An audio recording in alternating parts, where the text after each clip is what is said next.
কচু শাক এভাবে রান্না করে খেয়ে দেখবেন, খেতে ভীষণ ভালো হয়। আমি এখানে কচুর মাঝখানের পাতাটা নিয়ে নিয়েছি, এটাকে কেটে ধুয়ে পরিষ্কার করে নিয়েছি। এবার সিদ্ধ করে নেব। কচু শাকটা সিদ্ধ হয়ে গেছে। এবার কড়াইতে একটু তেল দিয়েছি, এর মধ্যে একটু কালো জিরে আর শুকনো লঙ্কা ফোড়ন দিলাম। আর দেবো আমি এখানে 5 থেকে 7 কোয়া রসুন, আমি একটু থেতো করে রেখেছিলাম, সেটাও দিয়ে দিলাম। দিয়ে হালকা করে ভেজে নেব।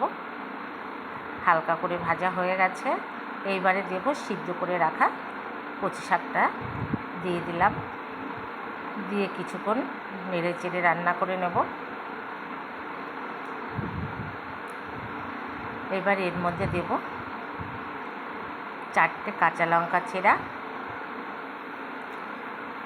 আর দেব পরিমাণ মতো হলুদ আর স্বাদ মতো লবণ। দিয়ে আবারও কিছুক্ষণ নেড়ে চেড়ে একটু রান্না করে নেব। কচু শাকটা প্রায় রান্না হয়ে গেছে। কচু শাকে একটু লঙ্কা বেশি দিতে হয়, নইলে একটু গলা ফুটফুট করে, কিন্তু খেতে খুব সুন্দর লাগে। এবার কচু শাকটা আমার হয়ে গেছে। এবারে নামিয়ে নেব।